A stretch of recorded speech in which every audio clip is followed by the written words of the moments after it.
चलिए भाई उससे आगे बढ़ते हैं। थोड़ा सा एक बार मुझे बता दो, रिकॉल करवा दो। बस इतनी सी बात हुई थी ना।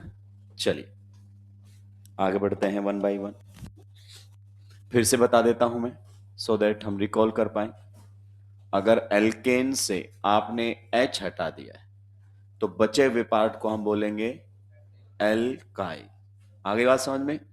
मीन्स एन को ड्रॉप कर देना है और पीछे आइल लगा देना, दैट्स इट। नेक्स्ट, अगर मान लीजिए हमारे पास कौन है, एल्कीन है, और उसमें से आपने एच हटा दिया है, मतलब एक एच कम हो रखा है, उसको हम क्या बोलेंगे बताओ? एल्कीनाइन। क्लियर? यानी कि ई यहां से ड्रॉप हो गया है और पीछे कौन आ गया है? आई। अल्क अभी हमें कार्बन पता नहीं है, ठीक है। मान लीजिए अगर हमारे पास एल्काइन है तो फिर आप क्या बोलोगे बताइए?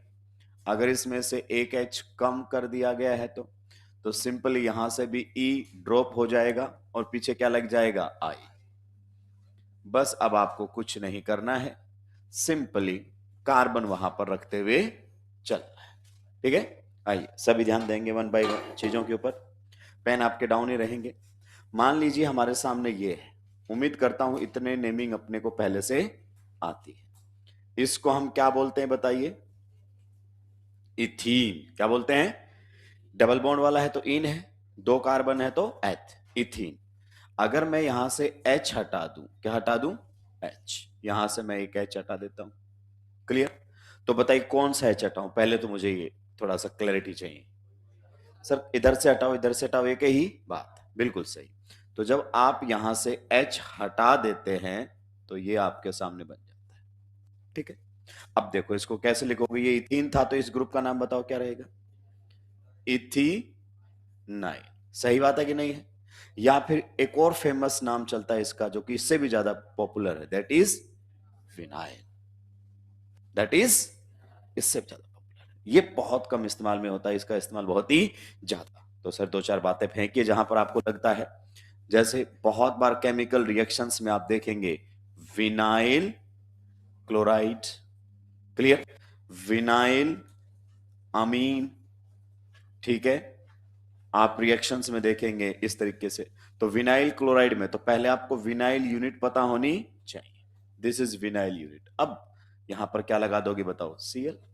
विनाइल अमीन तो आपको पहले विनाइल यूनिट पता होनी चाहिए।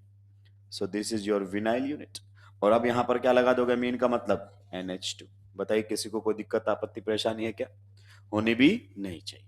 तो ये आपके सामने आ गया। नेक्स्ट अगर अपन बात करें तो किस तरीके से बातें हो सकती हैं? कार्बन कार्बन डबल बॉन्ड है इस तरीके से, यहां पर हमारे सामने ये है।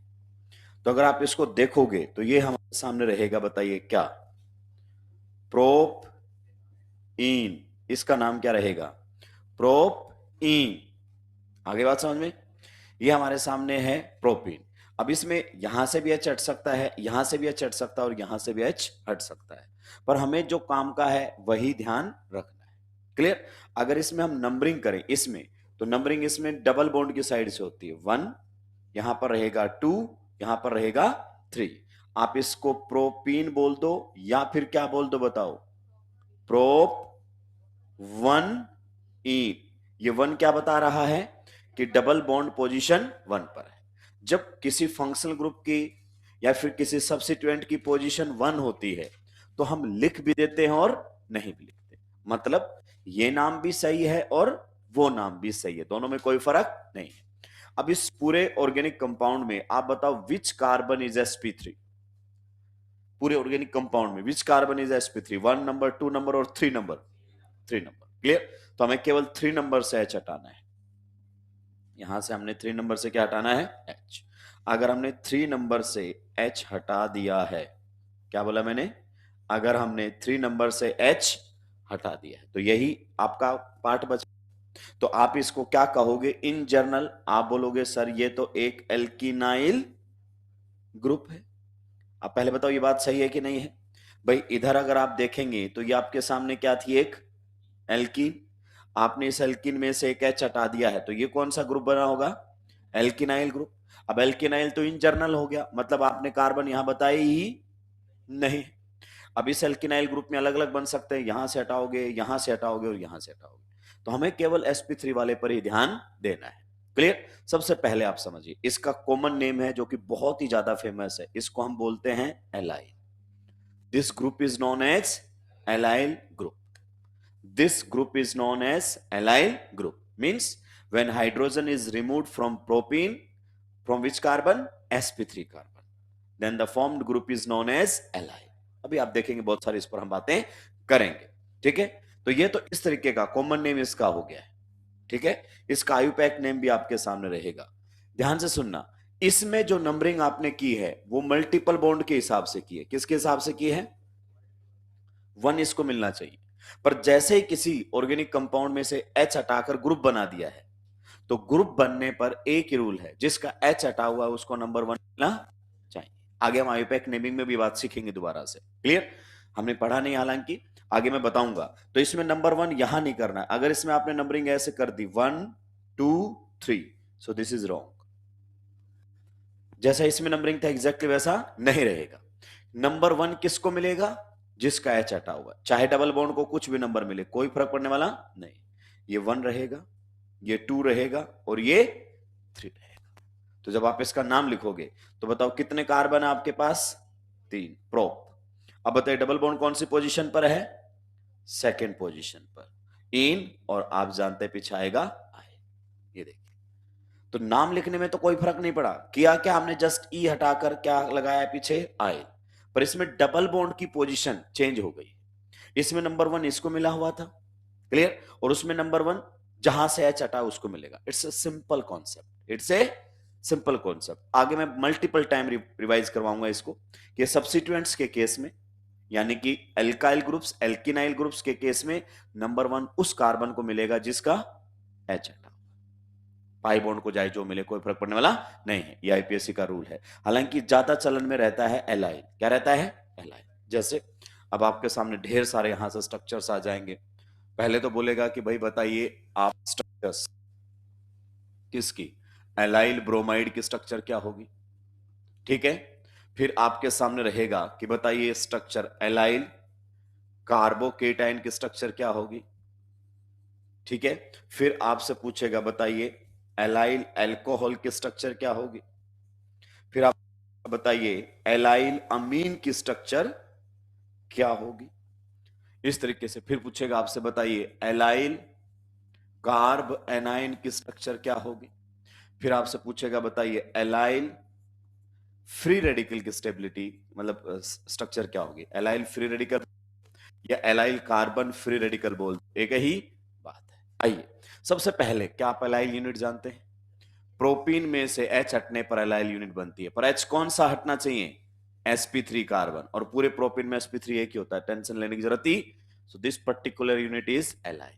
ब्रोमाइड बोल रहा है तो बताओ यहां क्या लगा दो? Br, that's it. Clear? Next अगर अपन बात करें एलाइल कार्बोकेटाइन, तो पहले एलाइल यूनिट जानते हो? जी sir, this particular unit is allyl. Carbocation मतलब पॉजिटिव चार्ज उसी कार्बन पर है, ये एलाइल यूनिट थी। अब प्लस किस पर बनाने? 3 कार्बन है, तो जिसका H चटता है उसी पर प्लस बना दो, तो ये बन जाएगा एलाइल कार्बोकेटाइन। जैसे नेक्स्ट अगर अपन बनाए इधर से एलाइल कार्ब एनायन, ठीक है, तो एलाइल यूनिट जानते हो? जी सर, सही बात है। लेकिन हमें तो एनायन, एनायन का मतलब नेगेटिव चार्ज बनाना है, तो 3 कार्बन है, किस पर नेगेटिव चार्ज बनाना है? जिसका H हटा हुआ है, अब उस पर नेगेटिव बना दो। क्लियर? इसका मतलब यहां पर आपको क्या? Negative. So this is your allyl carb anion. अब तो सर हम बना देंगे एलाइल फ्री रेडिकल भी बहुत आसानी से। This particular unit is allyl, लेकिन रेडिकल बनाना है, लेकिन कार्बन 3 है, किस पर बनाया पर इलेक्ट्रॉन? जिसका H हटा हुआ है, यानी कि sp3 वाला जो पहले था इस पर रेडिकल बनाना, तो this is allyl free radical. अब एलाइल अल्कोहल बनाना है, तो क्या आप एलाइल यूनिट जानते हैं दोस्तों? This is allyl unit. Alcohol के लिए इस पर क्या जोड़ दो? OH, that's it. एलाइल अमीन बनाना है, तो क्या आप एलाइल यूनिट जानते हैं दोस्तों? तो this is your allyl unit. जी हाँ, अब इस पर बताओ क्या जोड़ दोगे आप? NH2 and it will become allylamine. Clear? Carbon carbon double bond से जो नेक्स्ट sp3 कार्बन होता है, कार्बन कार्बन डबल बॉन्ड से जो नेक्स्ट sp3 कार्बन होता है, जैसे यहां पर अगर अपन बात करना चाहें तो ये आपके सामने एक sp3 कार्बन है कि नहीं है? कार्बन कार्बन डबल बॉन्ड से नेक्स्ट sp3 कार्बन, इसी को ही हम कौन सा कार्बन बोल देते हैं? एलाइलिक कार्बन बोल देते हैं। क्या बोल देते हैं? Allylic carbon. यही तो है एलाइल यूनिट वाला carbon. So this is known as allylic carbon. और कार्बन कार्बन डबल बॉन्ड से नेक्स्ट कार्बन पर, sp3 कार्बन पर जितने भी हाइड्रोजन्स होंगे, बताइए इनको आप क्या बोलोगे? अगर ये कार्बन एलाइलिक है तो इन हाइड्रोजन्स को क्या बोलोगे? Allylic hydrogens. सही बात है कि नहीं है?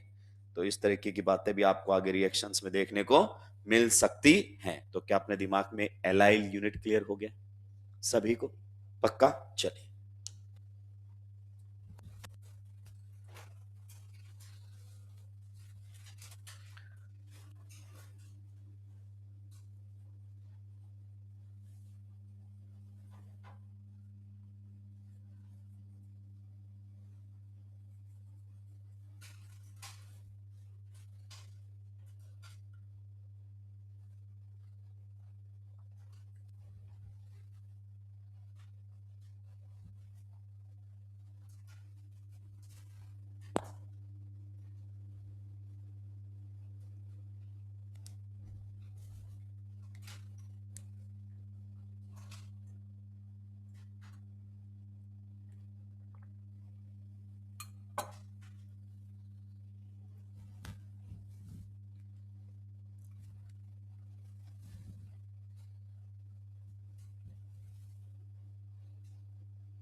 निपटा दिया। विनाइल केटाइन और विनाइल रेडिकल की स्ट्रक्चर बनाओ। विनाइल केटाइन, विनाइल रेडिकल, दोनों की स्ट्रक्चर बनाओ। सो this particular unit is vinyl. Cation का मतलब जिसका एच हटा उसी पर positive charge. Vinyl radical, so this particular unit is vinyl. Radical मतलब जिसका एच हटा उसी पर अनपेड इलेक्ट्रॉन। निपटा दिया है।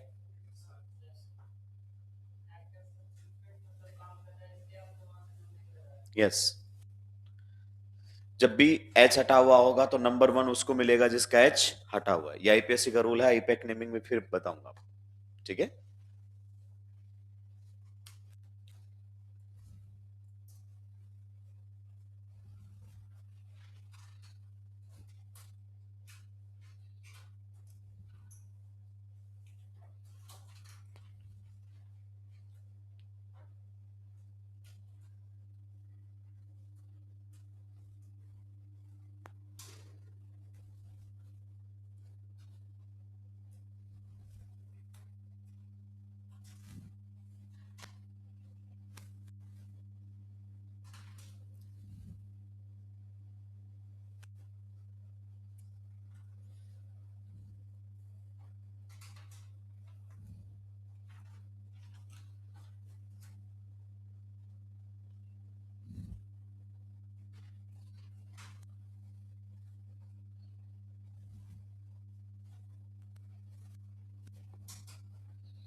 निपटा दिए हो?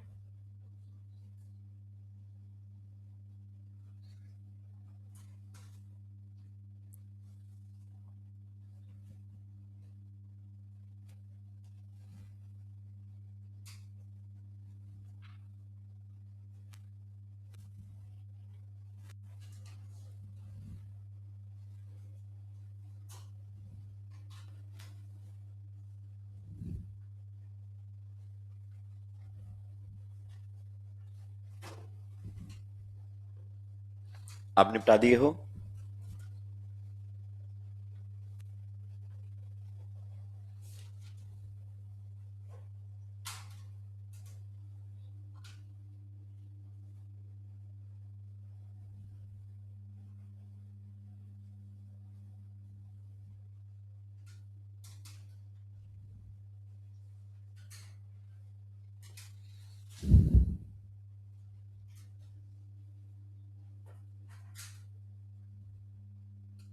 निपटा दिया है?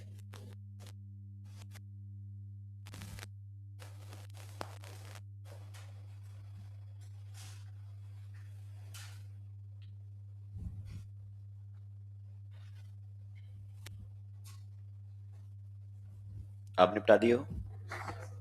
पक्का? आगे बढ़ सकता हूं?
तीन क्वेश्चंस में आपको number of allylic hydrogen atoms identify करने हैं। पहला क्वेश्चन आपके सामने ये है।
सुलटा पा रहे हो या खुद ही सुलट गए हो?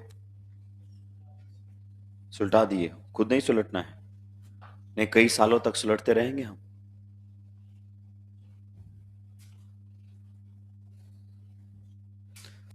चलिए, एटलीस्ट आपको ट्राई करना चाहिए। पहले वाले में बताओ कितने। अच्छा, जितना मैं पूछू उतना। एलाइलिक कार्बन कितने हैं पहले वाले में? एलाइलिक कार्बन डबल बॉन्ड से अगला sp3 एलाइलिक कार्बन। अब इस पर कितने हाइड्रोजन बताओ? तीन, क्योंकि बॉन्ड तो चार बनाने पड़ेंगे। ये भी एलाइलिक कार्बन कितने हाइड्रोजन है? तीन। ये भी एलाइलिक कार्बन कितने हाइड्रोजन है? तीन। तो तीन तीन छह और तीन नौ। तो इसके पास नंबर ऑफ एलाइलिक एच कितने हो गए? 9। इज इट क्लियर और नॉट? चलिए अगले वाले पर चलो। आप इसमें बताओ कितने एलाइलिक कार्बन है 1 2 3 4। अब इस कार्बन पर कितने हाइड्रोजन है? 2।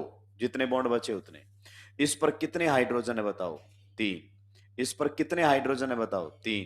और इस पर कितने हाइड्रोजन है बताओ? 2। बताइए बॉन्ड लाइन रिप्रेजेंटेशन काम आ रही है कि नहीं आ रही? तो बताओ 3 3 6 2 8 और 2 10। तो इसमें नंबर ऑफ 10 एलाइलिक हाइड्रोजन है। नेक्स्ट में बताओ एलाइलिक कार्बन कौन कौन से हैं? डबल बॉन्ड से next allylic sp3, double bond से next allylic sp3, double bond से नेक्स्ट sp3, डबल बॉन्ड से नेक्स्ट sp3। यहां कितने हाइड्रोजन है बताओ? 3। यहां पर 2, यहां पर 2 और यहां पर 1। सही बात है।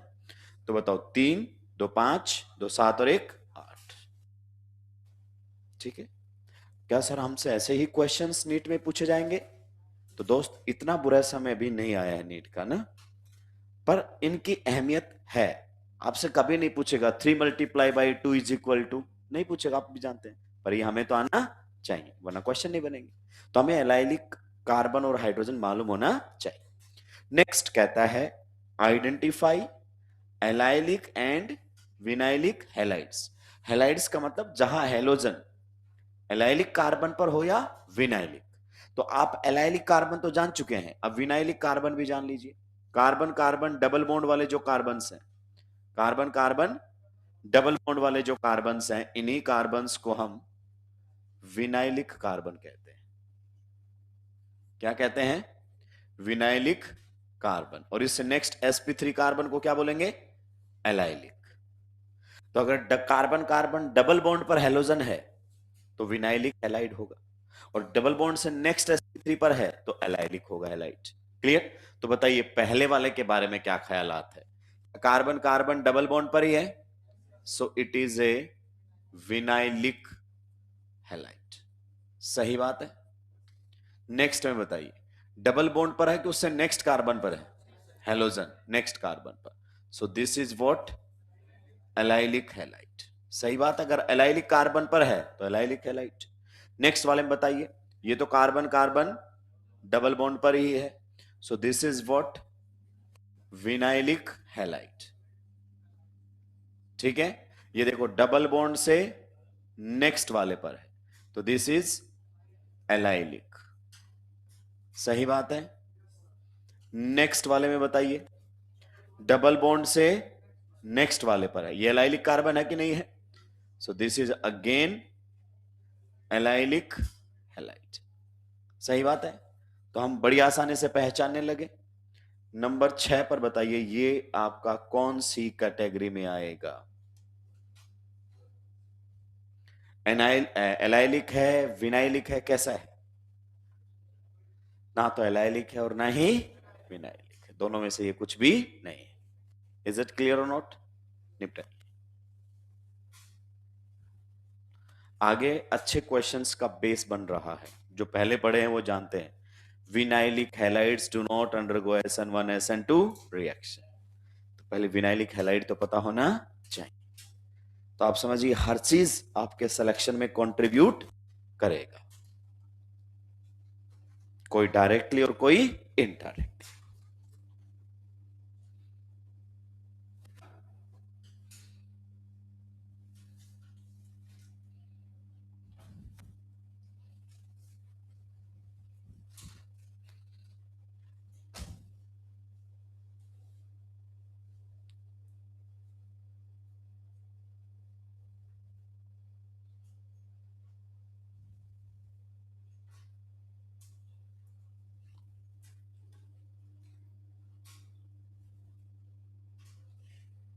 सुलटा दिए।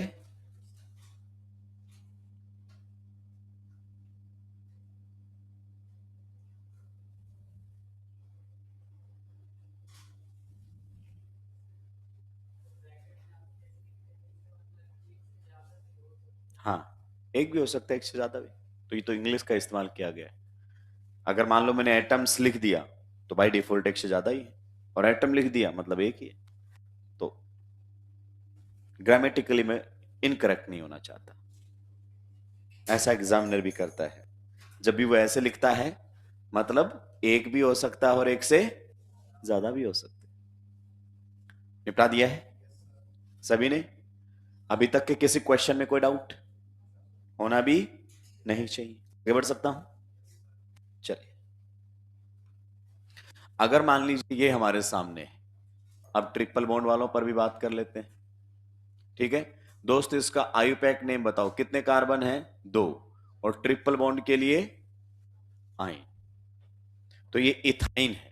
पर इससे भी ज्यादा कॉमन नेम इसका चलता है, आगे आप पढ़ेंगे, एसिटाइलिन। क्या पढ़ोगे? Acetylene. It's common name is acetylene. इसके आयुपैक नेम से भी कहीं ज्यादा इस्तेमाल में आने वाला ना। तो बताइए, अगर मुझे यहां से H हटाना पड़े तो मैं कहां से हटाऊं? कौन से कार्बन का हटाऊं? आप बोलोगे सर कौन सी बातें कर रहे हो, कोई सा भी H पड़ने वाला नहीं। क्लियर? तो बताइए, ये आपका कौन था? इथाइन। और जब आप इसकी बात करोगे तो आखिरी का ई हटाकर पीछे क्या लगा दोगे? आई। That's it. तो ट्रिपल बॉन्ड वाले भी सब्स्टिट्यूएंट्स आपने देख लिए, इसको भी सुलटा दीजिए, फिर आगे बात करें।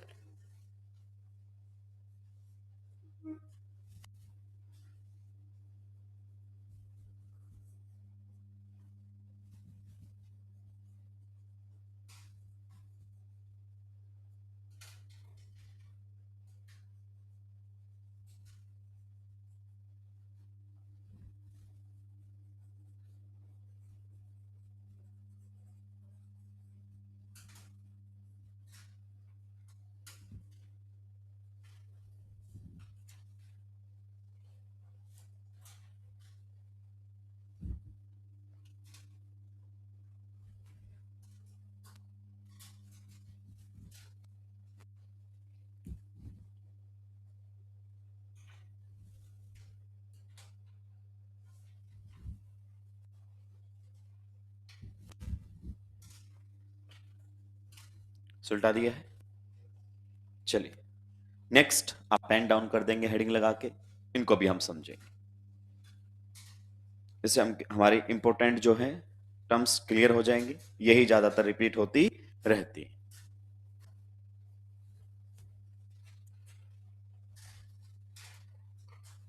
सुलटा दिया है। आइए वन बाय वन बात कर लेते हैं। सबसे पहले फिनाइल ग्रुप समझेंगे। क्या समझेंगे? आपके सामने ये स्ट्रक्चर बना दी है, उम्मीद करता हूं इस स्ट्रक्चर को ऑलमोस्ट आप सभी लोग जानते हैं। Clear? This is what? Benzene. सही बात है कि नहीं है? तो ये तो मैंने आपके सामने लिखा है करेक्ट, यानी कि अगर अपन बात करें कंप्लीट स्ट्रक्चरल फॉर्म, ऐसे भी लिख सकते हैं, या फिर मैं इसको ऐसे बॉन्ड लाइन रिप्रेजेंटेशन में ऐसे भी लिख सकता था। सही बात है कि नहीं? सो this is bond line representation. Molecular फॉर्मूले के फॉर्म में लिखता तो C6H6, इसका भी बताओ C6H6। ये पॉइंट आपको क्लियर हो गया है? बिल्कुल सही। बोलते क्या है? इसका आयुपैक नेम है बेंजीन। अब मुझे इसमें से H हटाना है। क्या हटाना है? H। क्लियर?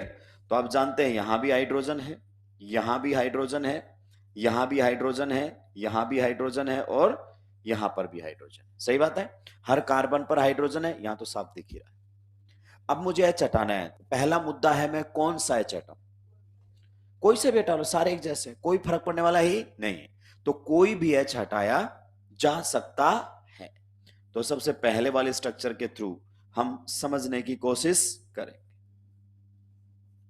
सबसे पहले वाली जो स्ट्रक्चर है उसके थ्रू हम समझने की कोशिश करेंगे।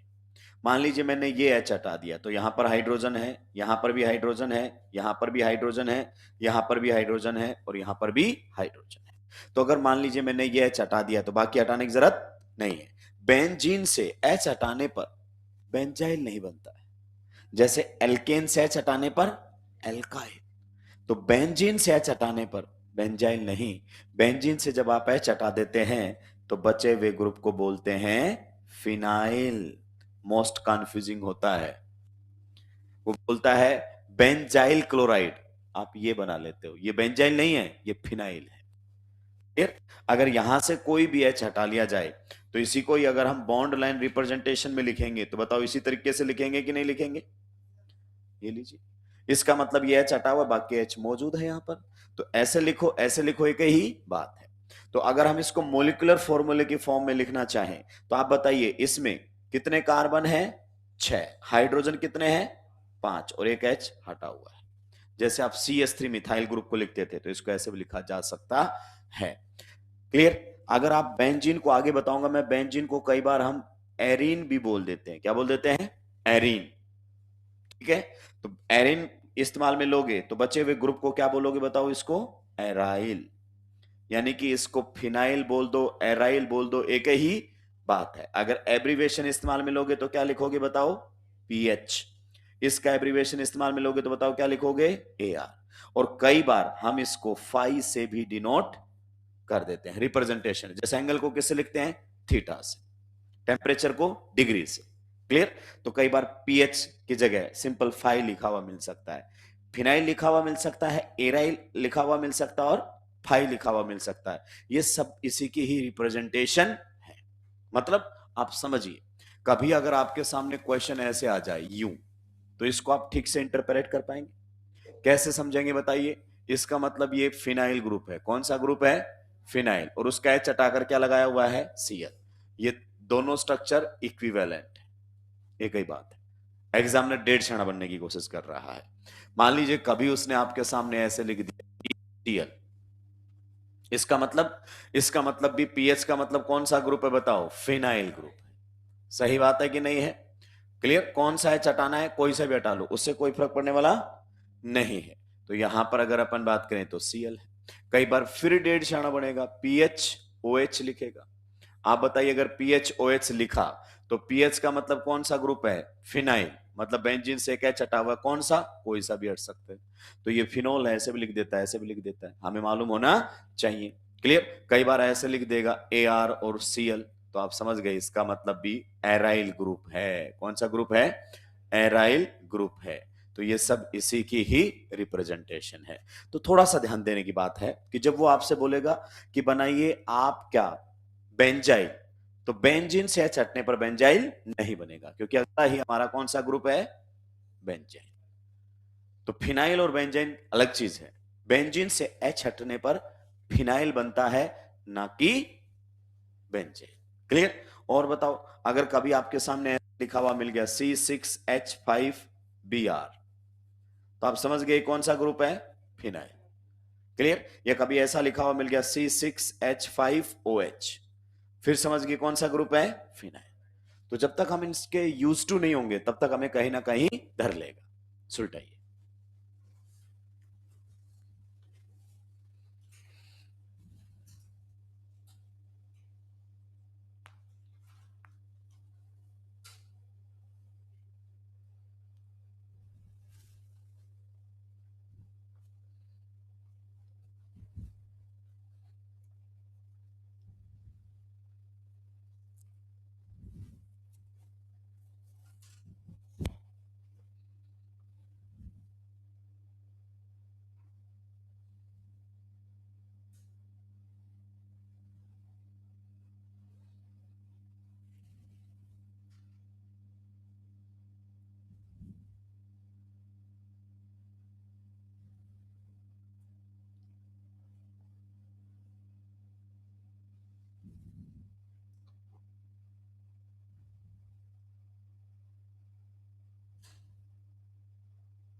निपटा दिया है?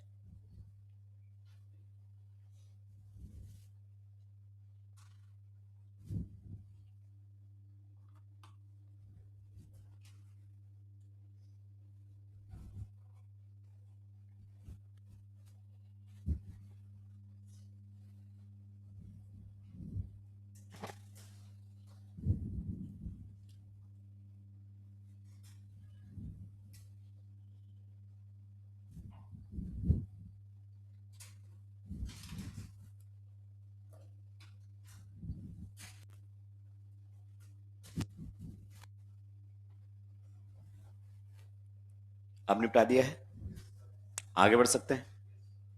चलिए, तो हमने फिनाइल ग्रुप क्या होता है यह समझ लिया है। क्या बेंजीन से एच हटाने पर बेंजाइल बनता है? नहीं, बेंजीन से एच हटाने पर फिनाइल बनता है। क्लियर? चलिए नेक्स्ट, अगर अपन बात करें दोस्तों, तो ये हमारे सामने कुछ इस तरीके से,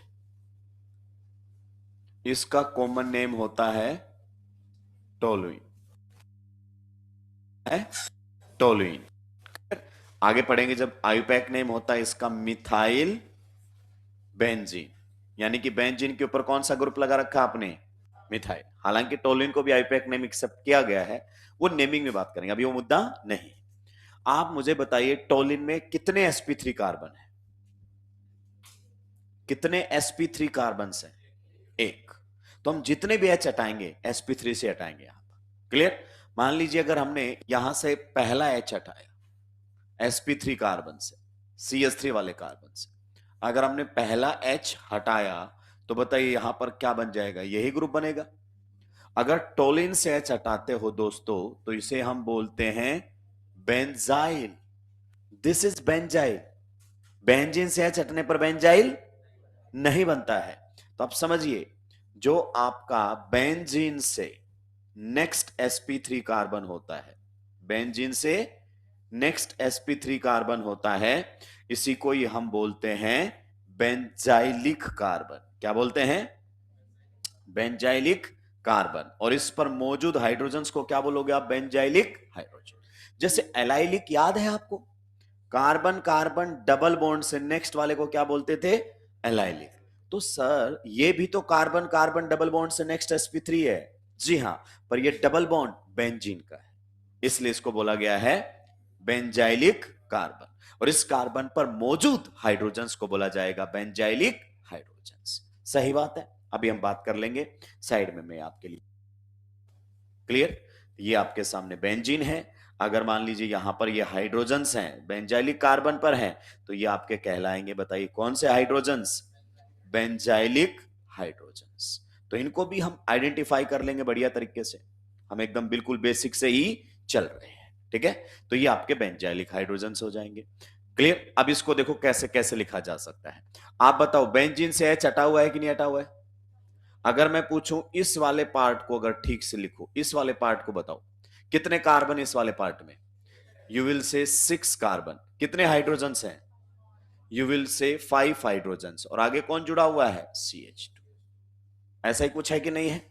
तो आप बताइए इधर वाले पार्ट को तो आप क्या लिख सकते थे बताओ? सर इधर वाले पार्ट को तो हम लिख देते थे PH CH2 और इस तरीके से। तो इसको ऐसे ना लिखकर कई बार ऐसे लिखा जाएगा और कई बार ऐसे लिखा जाएगा। इज इट क्लियर और नॉट? बिल्कुल सही। तो जब एक H हटा देते हो sp3 कार्बन से, टोलिन से, तो बन जाता है बेंजाइल। क्लियर?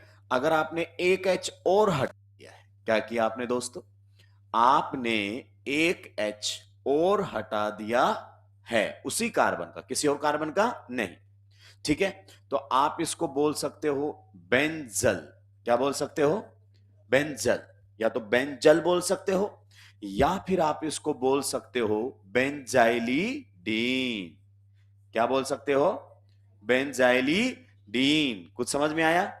ये कब लगा हुआ मिलता है? जब एक ही कार्बन से 2 H हटाए जाते हैं। So you may call it as benzal और you may call it as benzylidene. Clear? और अगर अपन बात करें तो अगर एक और H यहीं से हटा दिया, उसी sp3 कार्बन से एक और H हटा दिया है, तो बताइए आपने तीनों वैलेंसी को क्या कर दिया है? फ्री। ठीक है? तो ये आपका बन जाता है बेंजो। क्या बन जाता है? बेंजो। यानी कि एक एच हटाने पर बेंजाइल, दो एच हटाने पर बेंजल और तीनों एच हटाने पर बेंजो। आइए पहले इन पर थोड़ी बात करता हूं। ये नाम आपको जरूर दिखाई दिए होंगे ये वाले कॉमन नेम्स में, बेंजल्डिहाइड। दिखाई दिया है कि नहीं दिया है? तो आप समझिए इसके अंदर ये आपके सामने कौन सी यूनिट है, बेंजल, और पीछे कौन लगा हुआ है बताओ, एल्डिहाइड। यानी कि बेंजल में एल्डिहाइड लगा दो तो ये आपकी कौन सी यूनिट हो जाती है बताइए, ढंग से समझिए। दिस इज बेंजल, दो एच हटे हुए, और अगर यहां पर ओ लगा दो तो बन गया है बताइए CHO, that is aldehyde. So this is benzaldehyde. Clear? वो वाला भी कहीं देखा है क्या? जी सर, वो वाला भी हमने कहीं ना कहीं देखा है, बेंजोइक एसिड। आगे बात समझ में?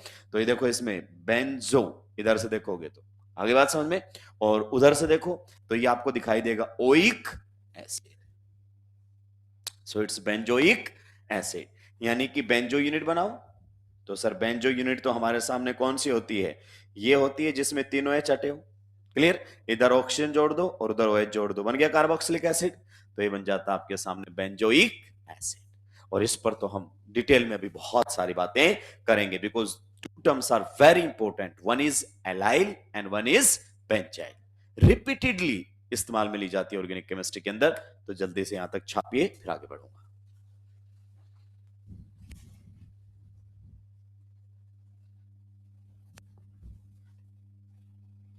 नीट का फॉर्म तो आप सभी ने भरा ही होगा, तो एग्जाम तो देने जाएंगे ही। तो दोस्तों अगर आप अपनी किस्मत आजमाना चाहते हैं तो इसी साल आजमा लीजिए, ठीक है? अगर आपका सिलेक्शन हो जाता है, इससे बेहतरीन कुछ हो नहीं सकता है। आपका फीस का कुछ अमाउंट भी रिफंड आपको कर दिया जाएगा। सर आप तो सिलेक्शन करवाओ, फीस अपने पास ही रख लो।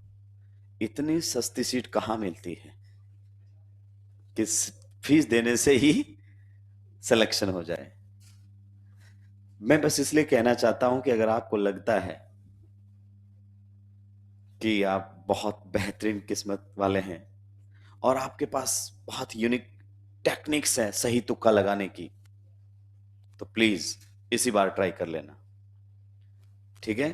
और नहीं सेलेक्ट हो आप लोग तो फिर अब एक बात समझ लेना कि सिलेक्शन पढ़ने वालों का होता है, तुक्के मारने वालों का नहीं होता है। तो फिर साल भर बढ़िया तरीके से मेहनत करें, रेगुलर रहें, क्लास मिस ना करें, क्योंकि जो 100% प्रेजेंट रहता है, सिलेक्शन की गारंटी तो हम उसकी भी नहीं लेते। तो आप गेस्ट अपीयरेंस से कैसे सिलेक्ट हो सकते हैं?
निपटा दिए हो?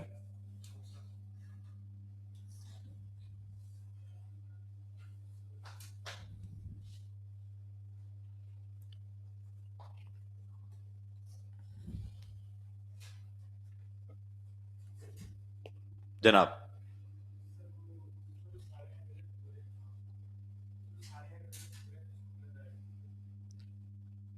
हाइड्रोजन्स को बेंजाइलिक हाइड्रोजन बोला हमने। This is not benzyl group. Benzyl group तो वो है चटने के बाद। बेंजीन से नेक्स्ट sp3 कार्बन को क्या बोलते हैं? Benzylic carbon. और उस कार्बन पर मौजूद हाइड्रोजन्स को क्या बोलते हैं? Benzylic hydrogens. तो इसमें से कोई एच हटाया नहीं गया है। ये तीनों एच क्या कहलाएंगे? बेंजाइलिक एच कहलाएंगे। ठीक है, निपटा दिया सभी ने। अब आगे बढ़ेंगे, पेन वापस से डाउन कर देंगे, दिमाग चलता रहना चाहिए। हमारे पास स्ट्रक्चर्स बनवाने के लिए कहेगा, हमें बोलेगा कि आप स्ट्रक्चर बनाइए किसकी? बेंजाइलिक कार्बोकेटाइन के। चोरी छिपे ना लिखें, बेंजाइलिक कार्बोकेटाइन की। अब उसने बोला है तो बनाना तो पड़ेगा। फिर हमसे बोलेगा कि आप स्ट्रक्चर बनाइए किसकी? बेंजाइल फ्री रेडिकल की। बेंजाइल फ्री रेडिकल की बनाएंगे साहब। फिर वो हमसे बोलेगा कि आप स्ट्रक्चर बनाइए, चलिए, बेंजाइल ब्रोमाइड की। किसकी? बेंजाइल ब्रोमाइड की। तो बनाएंगे साहब। फिर वो हमसे बोलेगा कि चलिए स्ट्रक्चर बनाइए आप किसकी? बेंजाइल अल्कोहल की। ये भी बनाएंगे साहब। फिर वो हमसे बोलेगा कि चलिए स्ट्रक्चर बनाइए आप किसकी? बेंजाइल अमीन की। तो हम इसके भी स्ट्रक्चर बनाएंगे। क्लियर? इस तरीके से आपसे ढेर सारे क्वेश्चंस वो पूछ सकता है। पहले वाले में बताइए, सॉरी, ये अपन बेंजाइल कार्बोकेटाइन रखेंगे, बेंजाइलिक नहीं ना, बेंजाइल। तो क्या आप बेंजाइल यूनिट जानते हो? बिल्कुल सर। टोलिन से एच हटाने पर जो बनता है उसे बोलते हैं, दिस पर्टिकुलर इज बेंजाइल। लेकिन कार्बोकेटाइन मतलब there is positive charge on carbon, but at which carbon? There are 7 number of carbon atoms. कौन से पर? जिसकी वैलेंसी फ्री है उसी पर ही टिका दो पॉजिटिव। तो ये बन गया आपका बेंजाइल कार्बोकेटाइन। इसको ऐसे भी तो लिखा जा सकता है, C6H5CH2+। सही बात है कि नहीं है? फिर आप बोलोगे सर अब इतना ही कर दिया है, फिर तो इसको ऐसे भी लिखा ही जा सकता है। और ये आगे देखना बहुत काम आएगा स्टेबिलिटी कंपैरिजन में। हम पीएच को भूल ही जाएंगे कि रेजोनेंस कर सकता है। क्लियर? तो ये एब्रीविएशन इस्तेमाल में ली गई है। Next, benzyl free radical. अब तो सर हमें समझ में आ गया है, this is benzyl unit. Clear? और अनपेयर्ड इलेक्ट्रॉन इसी पर टिका दो। और कैसे लिख सकता हूं मैं इसको? C6H5CH2 और यहां पर रेडिकल। और भी सर आप डेढ़ इशाना बनना चाहते हो तो सर आप ऐसे भी लिख सकते हो, लेकिन हम पहचान लेंगे। क्लियर? इधर वाले में बेंजाइल ब्रोमाइड, क्या पूछ रहा है हमसे? Benzyl bromide. So this particular unit is benzyl. यहां पर क्या लगा दो? Br, benzyl bromide. और कैसे लिख सकता हूं? C6H5CH2Br। और कैसे लिख सकता हूं बताइए? यहां पर लिख सकता हूं 5 exactly, PH CH2 and Br। आगे बात समझ में? नेक्स्ट हमारे सामने बेंजाइल अल्कोहल। अब आप समझ गए हैं तो अपन सुलटाना शुरू कर सकते हैं कि ये हमारे सामने रहेगा बेंजाइल अल्कोहल। सही बात है।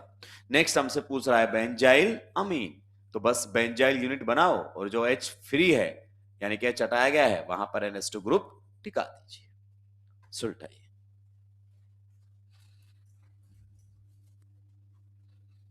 जल्दी जल्दी।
निपटा दिए हो?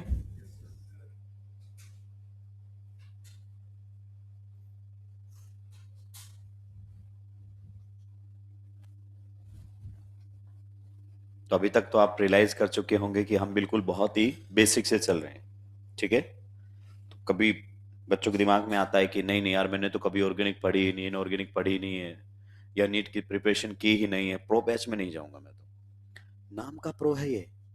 प्रो का मतलब है आपको प्रो बनाया जाएगा, आपको पहले से प्रो होने की जरूरत नहीं है।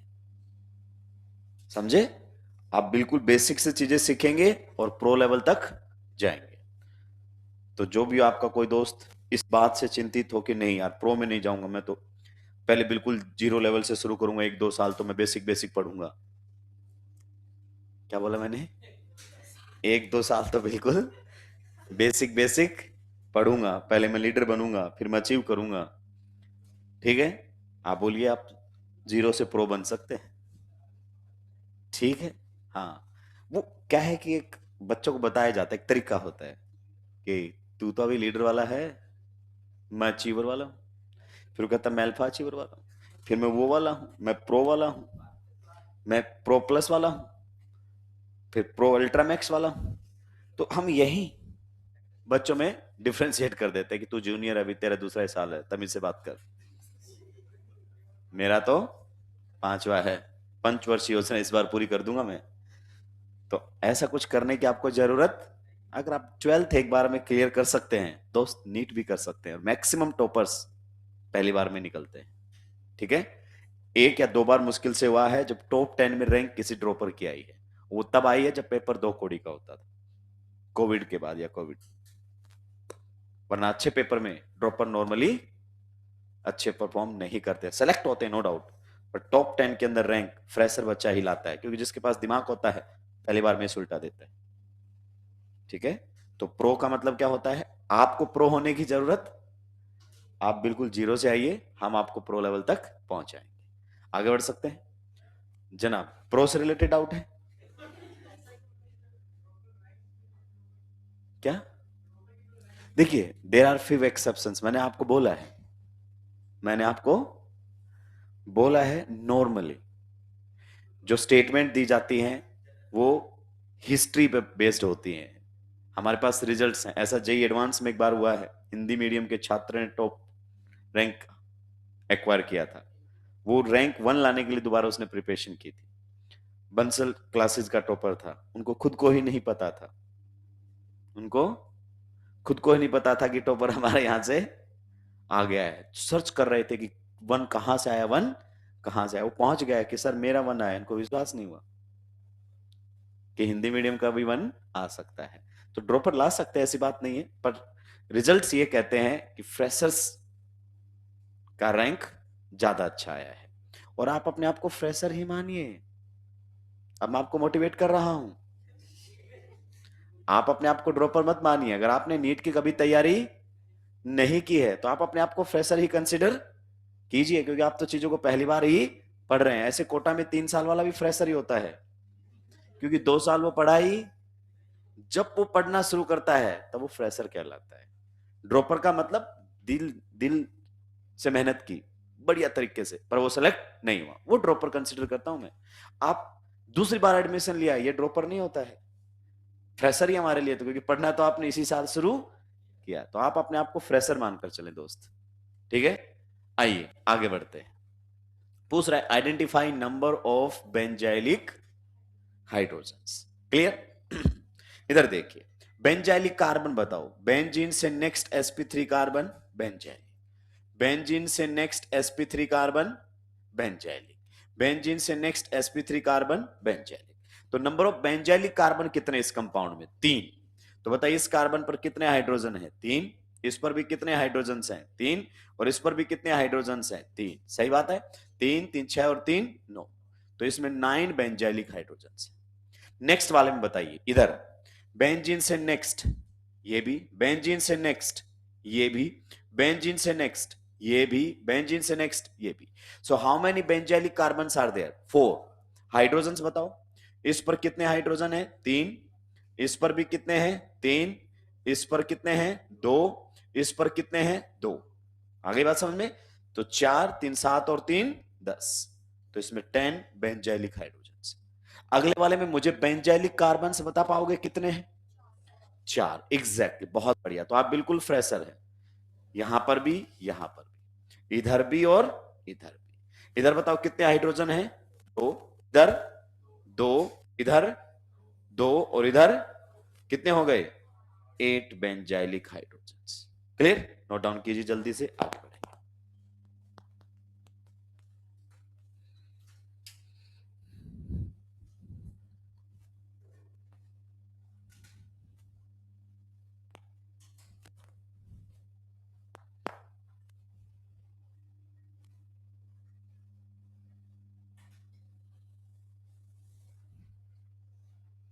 निपटा दिया है?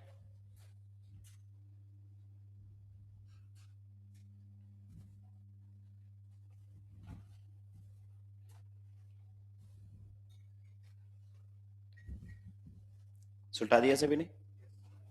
किसी को कोई दिक्कत आपत्ति परेशानी इस टाइप के क्वेश्चंस में? तो ये हमने बिल्कुल बेसिक बेसिक बातें यहां पर कवर की। अब और कुछ बेसिक हम सीख लेते हैं जो आगे कई बार हम बार बार इस्तेमाल में लेंगे। Ortho, meta, para position, इप्सो position. Clear? ये हमें नहीं मालूम होती है, जिसकी वजह से हमें कई बार तकलीफों का सामना करना पड़ सकता है। चलिए, पेन फिर से डाउन करेंगे, फिर से कुछ बातें हम सीखेंगे।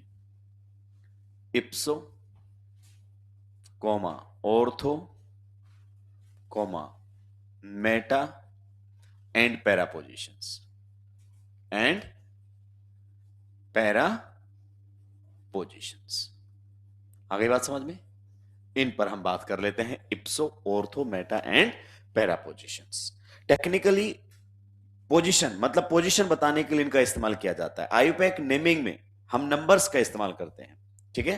तो हमने नेमिंग सीखी नहीं है, पर हम थोड़ा सा केमिस्ट्री पढ़ चुके हैं, तो मैं अपनी बात आपको समझा सकता हूं, हालांकि टाइम आने पर भी हम बातें करेंगे। मान लीजिए हमारे सामने एक कंपाउंड है, ठीक है? तो इस कंपाउंड में जब हम नाम लिखते हैं तो इस कार्बन को 1 देंगे, इसको 2 देंगे, इसको 3 देंगे, इसको 4 देंगे, सो दैट हम बता सकें कि जो आपका ब्रोमीन है वो कौन से कार्बन से जुड़ा हुआ है? सेकेंड कार्बन से। ग्रेट, नंबरिंग आपने थोड़ा सा सीखा होगा। तो जब आप इसका नाम लिखते हैं तो इसको हम लिखते हैं 2 ब्रोमो ब्यूटेन। आगे बात समझ में? सर मुझे तो ये नाम समझ में नहीं आया, नाम मैंने समझाया भी नहीं, मैं तो बस ये बता रहा हूं कि देखो आपने नंबर दिया है इसकी पोजीशन बताने के लिए कि कौन से वाले कार्बन पर ब्रोमीन प्रेजेंट है। तो आयुपैक नेमिंग के अंदर हम पोजीशन को नंबर से बताते हैं। किससे बताते हैं? नंबर्स। बट कॉमन नेमिंग में हम पोजीशन को अल्फा, बीटा, गामा, डेल्टा ऐसे बताते हैं।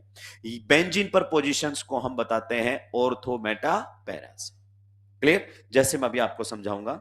मान लीजिए अगर अपन बात करें, हमारे सामने ये 2 ग्रुप हैं कुछ इस तरीके से। अभी नाम पर आपको ध्यान देने की जरूरत नहीं, ये आपके सामने कुछ इस तरीके से। क्लियर? तो जब हम इसका आईपैक नेम आगे लिखेंगे तो इसको 1 मिलेगा, इसको 2 मिलेगा, इसको 3 मिलेगा, इसको 4 मिलेगा, इसको 5 मिलेगा और इसको 6 मिलेगा। तो हम इसको कहेंगे क्या? 1,2 डाई मिथाइल। कितने मिथाइल है बताओ? 1,2 डाई मिथाइल बेंजीन। ये हम इसको कहेंगे। सर मुझे नाम समझ में नहीं आया, मैं फिर से कह रहा हूं, मैंने नाम समझाया ही। मैं बस ये बता रहा हूं कि इन दोनों मिथाइल्स की पोजीशन हमने किससे बताई है बताओ? नंबर से। तो आयुपैक नेमिंग में तो हम नंबर से पोजीशन बताते हैं, पर कॉमन नेमिंग में हम पोजीशन ऑर्थो, मेटा, पैरा से बताते हैं। क्लियर? आइए अब आते हैं इन वाले पॉइंट्स पर। तो ये तो नेमिंग आयुपैक की बातें हो गई, अब कॉमन पर बात करते हैं। मान लीजिए आपके सामने बेंजीन है। क्या है? बेंजीन। क्या है? बेंजीन। तो अभी कोई पोजीशन इसमें ऑर्थो, मेटा, पैरा नहीं। आपने क्या किया? बेंजीन से कोई ग्रुप हटा दिया, मतलब सॉरी हाइड्रोजन हटा दिया। कौन सा एच हटाऊं? कोई भी हटा लो, 6 एच है। कोई भी एच हटाकर आपने यहां पर कोई ग्रुप लगा दिया है, जी। क्या लगा दिया है? जी। क्लियर? कोई भी ग्रुप लगा दिया है। तो जिस कार्बन के ऊपर ये ग्रुप लगा हुआ है, खुद जो लगा हुआ है जिस कार्बन के ऊपर, इस पोजीशन को हम बोलते हैं इप्सो। कौन सी पोजीशन बोलते हैं? इप्सो। अब positions will be defined with respect to this group. Positions will be defined with respect to this group. हर ग्रुप के रिस्पेक्ट में डिफाइंड होती है। तो अगर इस ग्रुप के रिस्पेक्ट में हम डिफाइन करें तो जिस कार्बन पर ये लगा है उससे आगे वाले दोनों कार्बन, इधर वाले दोनों, ये भी आ गया उसमें और ये भी आ गया, ये इस ग्रुप की कौन सी पोजीशंस हैं? Ortho. So these positions are ortho with respect to this group, with respect to this group. Clear? यानी कि ortho, meta, para respective positions होती हैं, किसी के रेफरेंस में बोली जाती हैं। These are not absolute positions. Clear? जैसे आपने बोल दिया कि 3 नंबर पर है, किसके रेफरेंस में? हो सकता है मेरे रेफरेंस में 3 नंबर पर हो, पीछे से काउंट करो तो किसी के रेफरेंस में 5 नंबर पर भी हो। तो ये इप्सो पोजीशन हो गई। इससे आगे वाली दोनों पोजीशंस कौन सी होंगी? ऑर्थो। क्लियर? इससे आगे वाली दोनों पोजीशंस, ये आपके सामने बताइए कौन सी पोजीशंस होती हैं? Meta positions. कौन सी होती हैं? Meta. Ortho will be abbreviated as O, meta will be abbreviated as M. ठीक है? नेक्स्ट अगर अपन बात करें, इप्सो के बिल्कुल सामने वाली पोजीशन को हम पैरा पोजीशन बोलते हैं। कौन सी पोजीशन बोलते हैं? पैरा। तो किसी ग्रुप के रिस्पेक्ट में ऑर्थो पोजीशंस कितनी होती हैं? मेटा, पैरा, एक होती है।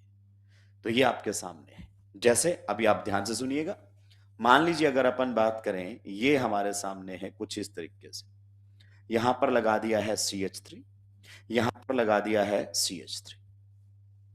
क्लियर? देखो इसको मैं क्या लिख सकता हूं, इसको मैं लिख सकता हूं ortho dimethyl, ortho dimethyl benzene, ortho dimethyl benzene. इसका मतलब समझे? डाइमिथाइल मतलब कितने मिथाइल ग्रुप हैं? 2। ऑर्थो मतलब एक दूसरे की ऑर्थो पोजीशन पर। ऐसे मिथाइल लगाओ दोनों जो कि एक दूसरे की ऑर्थो पोजीशन पर हो। तो जरा गौर से देखिए, अगर मैं इसके रिस्पेक्ट में बात करूं, इस मिथाइल के रिस्पेक्ट में, तो ये तो इसकी कौन सी पोजीशन है? इप्सो। और इससे आगे वाली दोनों, तो बताओ ये मिथाइल इसकी ऑर्थो पर लगा हुआ है कि नहीं लगा? पक्का। तो ये व्हाइट वाला जो मिथाइल है वो येलो वाले की ऑर्थो पोजीशन पर है। आइए अब हम इस वाले पर बात कर लेते हैं, ये ब्राउन कलर का ले लेते हैं। ठीक है?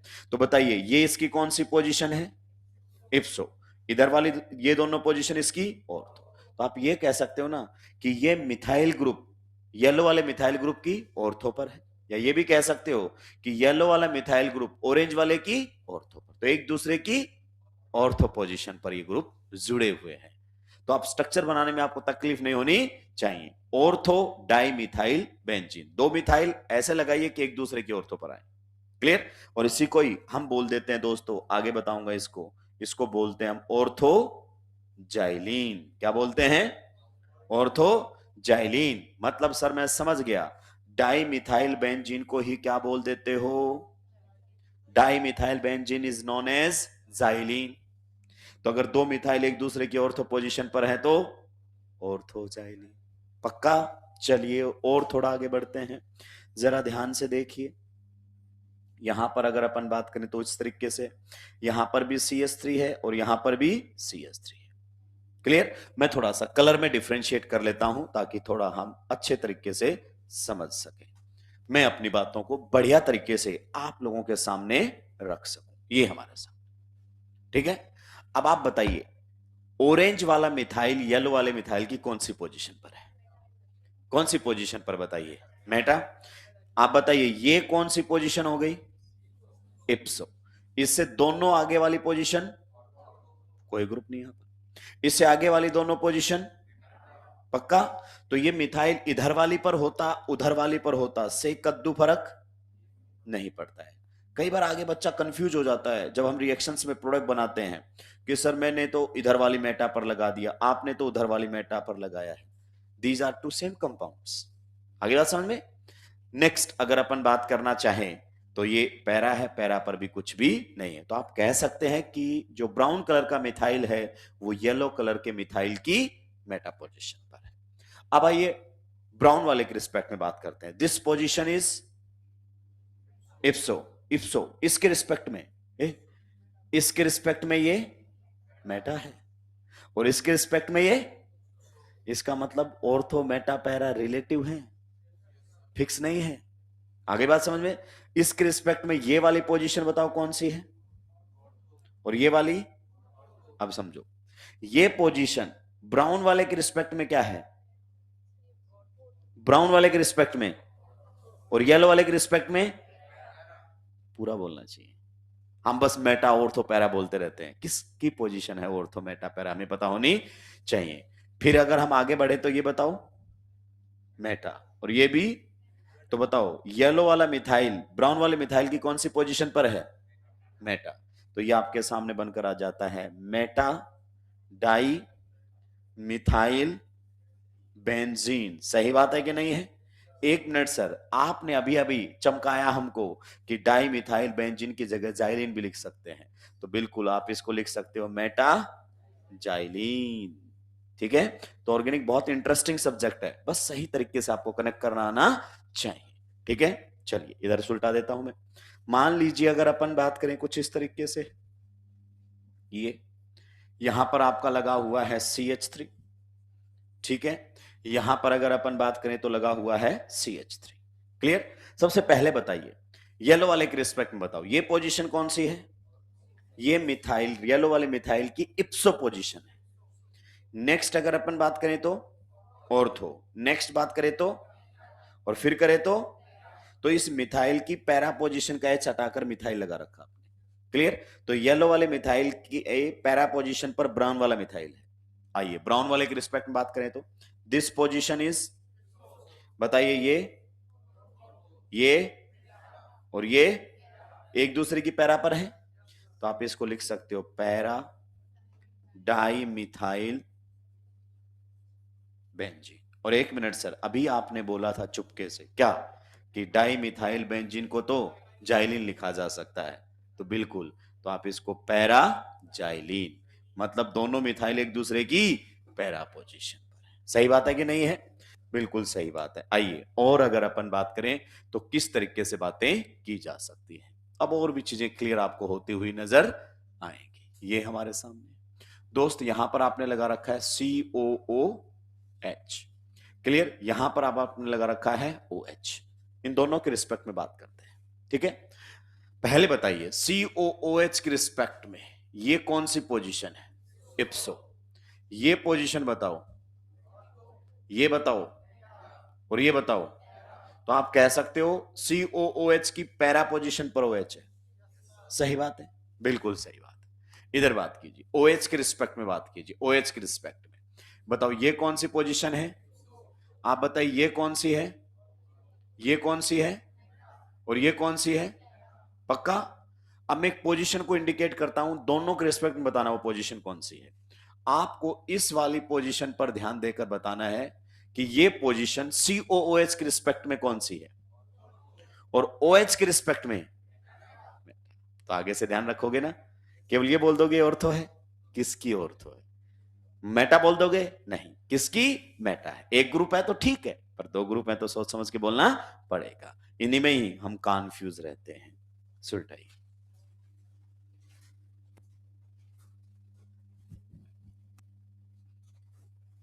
जल्दी जल्दी सुलटा देंगे दोस्तों।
निपटा दिया है।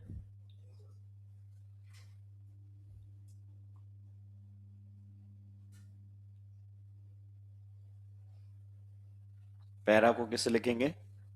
Small p, abbreviation.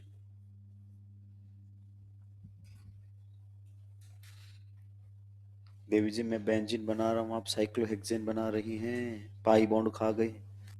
बनाओगी बाद में? पक्का? आपके साथ साथ मेरे भी भविष्य का सवाल है। कहीं ऐसा ना हो कि आपकी गलती का हर जाना मुझे भुगतना पड़े।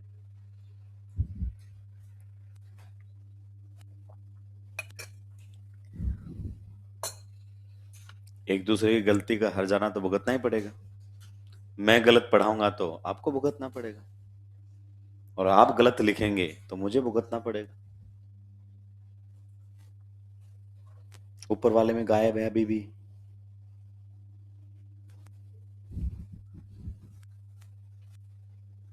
समझ में आ गया है सर? क्या? कि कल से फ्रंट बेंच पर नहीं बैठना है, पीछे बैठूंगी, आपकी नजरों से बहुत दूर।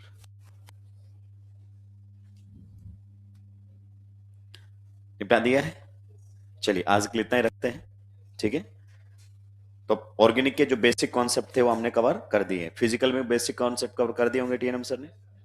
अब आरडी सर भी इनऑर्गेनिक के कुछ बेसिक्स क्लियर कर लेंगे, फिर हम रेगुलर स्टडी को आगे बढ़ाएंगे। चलिए, आप सभी का बहुत बहुत धन्यवाद।